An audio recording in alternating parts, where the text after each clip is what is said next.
안녕하세요. 개발자 구디인입니다.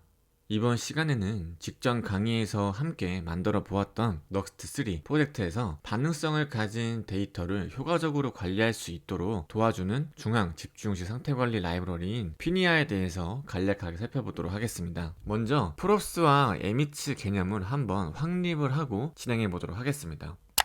먼저 프롭스를 한번 살펴보시면 전제 조건으로 하이 컴포넌트, 즉 자식 컴포넌트가 반드시 필요하고 데이터의 흐름은 상위 컴포넌트에서 하이 컴포넌트로 전달이 됩니다. 당연히 전달할 데이터가 있다면 전달받을 수 있는 컴포넌트도 필요하겠죠. 그래서 데이터 흐름이 위에서 아래로 부호 컴포넌트에서 자식 컴포넌트로 진행이 되는 겁니다.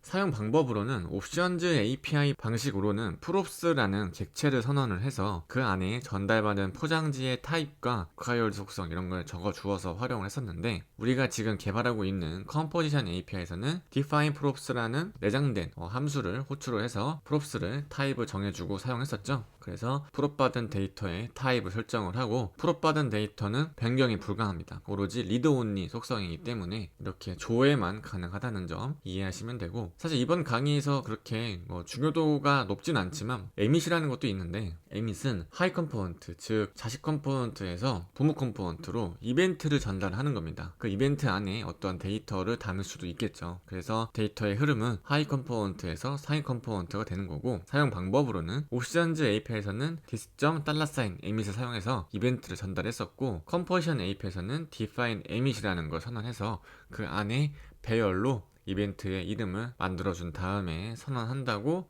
우리가 활용을 해보았습니다. 이런 부분들은 제가 이전에 만들어 놓은 Vue.js 기초 과정이 있으니까 그 과정을 한번 참고해 보시면 좋을 것 같습니다.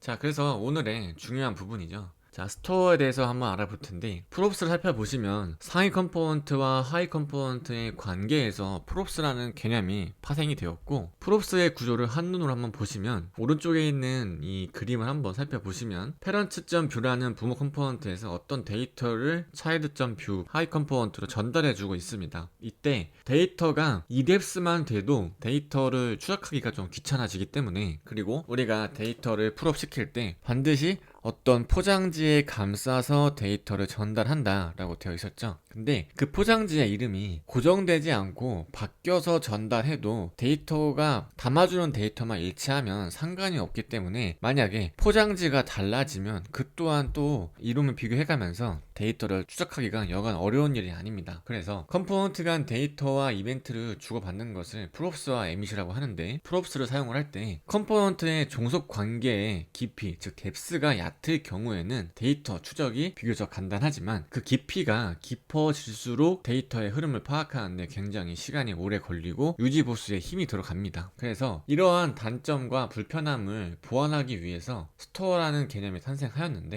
스토어는 프롭스의 불편함을 해결하기 위해서 탄생이 되었고, 스토어라는 중앙 집중식 상태관리라는 개념은 컴포넌트 간에 깊어지는 데이터의 관계의 흐름을 중앙에서 직접 컨트롤하며 유지보수를 쉽고 빠르게 하기 위해서 고안되었습니다. 그래서 오른쪽 그림을 보시면 방금 전 살펴본 그림과 달리 스토어라는 어떤 저장소에서 필요한 스테이트 값, 즉 데이터를 원하는 컴포넌트에서 스토어에 접근해서 뽑아 쓴다라는 개념으로 접근하시면 됩니다. 어렵지 않죠? 그래서 우리가 활용해 볼 피니아의 구조는 스테이트, 게터스, 액션 이렇게 세 부분으로 일단은 나뉘어져 있습니다.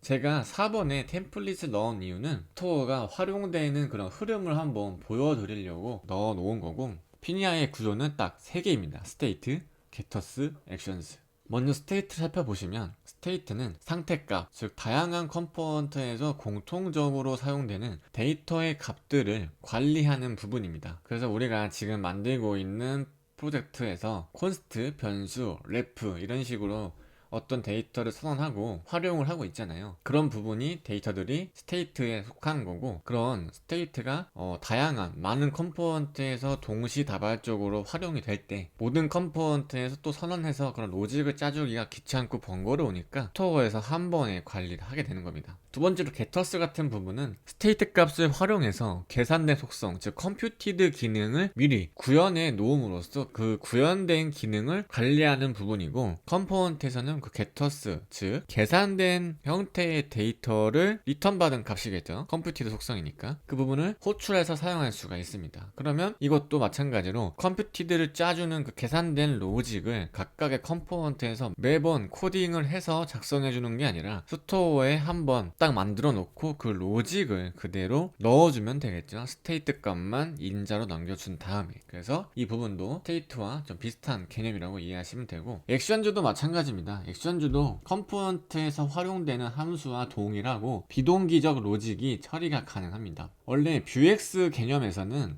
스테이트, 게터스, 액션주와 더불어 스테이트 값을 변형시킬 수 있는 뮤테이션스라는 개념이 있었는데, 피니아에서는 이 뮤테이션스 기능이 빠지고 액션즈에 포함되게 되었습니다. 그래서 이 액션즈 내에서도 스테이트를 변형시킬 수가 있고, 뭐 스테이트 값을 바꿔줄 수 있는 그런 뭐 기능들도 액션즈 부분에서 짜주시면 되고, 그래서 이제 뒷부분에 설명을 드리겠지만 define store라는 걸 선언을 해서 그 안에 로직을 짜주면 되는데요. 제가 설명해드린 부분은 state, getters, actions라는 일단 부분이 딱 영역이 있는 건 맞지만, 이 부분도 options API 방식으로 작성할 수가 있고 composition API 방식으로 작성을 할 수가 있습니다.